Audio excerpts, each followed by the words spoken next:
Back with more of the pitch clock. I'm Connor Nelson, and this is Baseball Debate at Game Speed. Every topic comes with a 15-second clock, taking a page right out of the MLB playbook. So, hey, we're just straight reactions, takes, no time to think, and that's exactly why we're bringing on one of the quickest-witted guys I know. He's looking pretty handsome today, too, in that you got the what do they call it? The golden hour going on right now in the car. But anyways, everybody, this is CEO of Athletiverse, former college ball player himself, too, Dominic Bullard. Dom, how are you today?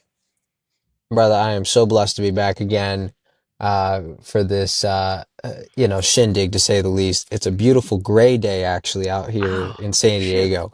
But that's just because, when you got it like this, Connor, every hour is golden hour. So I appreciate it. It's good to be back, man. Good to see you all. You're lighting up our screens. Well, I think since you've been through the drill before, we're going to go ahead and get this clock started right away. No funny business. Dom, we mentioned it on the last episode, but you've got some Yankees roots deep in the fandom here from back in the early baseball days. So I'm curious how you think the AL East is going to shake out in 2026. Connor, it's going to be complete and utter chaos once again. There will be managers fired. There will be players that earn their crowns. I'm looking for a new King of New York. I don't think it's going to be Judge. We're going to need new blood to step up. Anthony Volpe would be nice. So to clear that up, you're thinking the Yankees are going to go ahead and take this division this year, and you think Anthony Volpe's going to be a big part of it? Is that what you're claiming right now?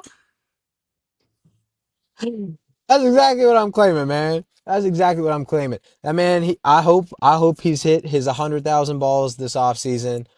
He just needs. We got to find that connection, man. We got to find that connection. But if Volpe goes, the Yankees go, and yeah, I get to see Jeter in the playoffs talking about him. Even better. All right. So then, who are you most worried about? If you're sticking with your hometown Yankees, who are you most worried about in this stacked AL East? Brother, it's the entire Tampa Bay Rays organization.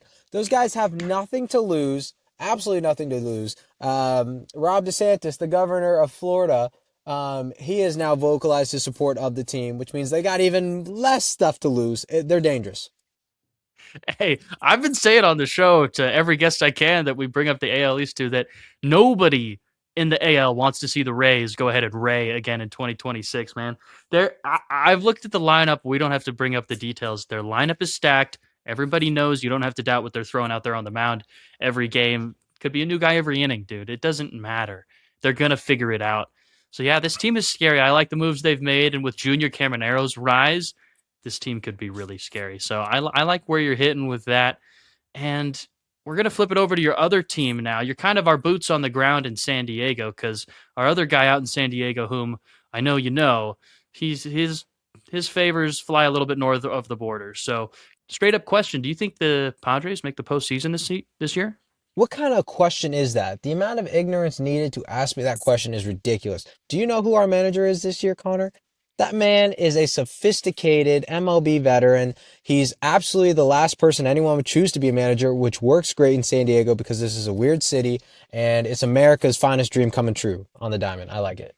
I think they have enough firepower, but do you think if they're making the playoffs, do you think they're making it as a division winner or as a wild card?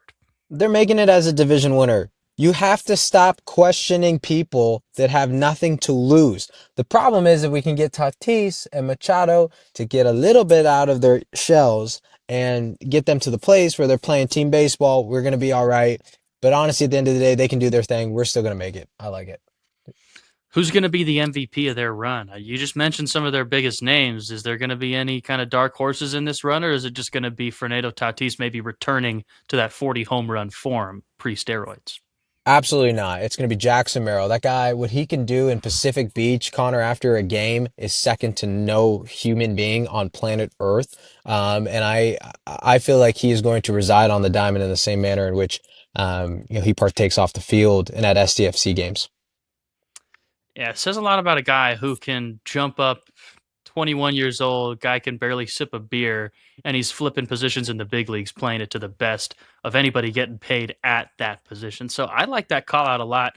If Jackson Merrill has another leap in him this year, this early, it could be really scary for the rest of the National League, and especially if the Dodgers let their foot off the gas a little bit with all this winning they've been doing. And we let's keep the discussion on the playoffs right here, Dom. Give me your World Series prediction for 2026. Oh, my World Series prediction has to be I'm gonna go with the New York Yankees and ooh, ooh. You know what? Give me the San Diego Padres. I need a Yankee Padre World Series. I've been wanting one for a long time. It'd be a dream. Wow. All right. Did you just talk yourself into the Padres right there? There's a lot of big threats in the NL. So, I mean, are the Padres just going to ride Jackson Merrill all the way to the promised land, or do you think any other team in the NL shakes it up that's not the Dodgers? It's really interesting what's going out in Arizona. They're always dangerous. The Brew Crew is great as well. I love what's happening on the north side. I love what the Cubs got going on. Pete Crow's a monster. Had plenty of time getting my butt kicked by him when I was younger. Those are my guys. Yep. You're not the only guy on this show, or even who's been on the show in general, who could say that they've gotten their tail whooped by Pete Crow Armstrong. So that's what you get when you grow up on, this west side of the United States. You get some pretty good ball when you're growing up. But I just had to look it up real quick. The Padres and Yankees head-to-head record in the playoffs.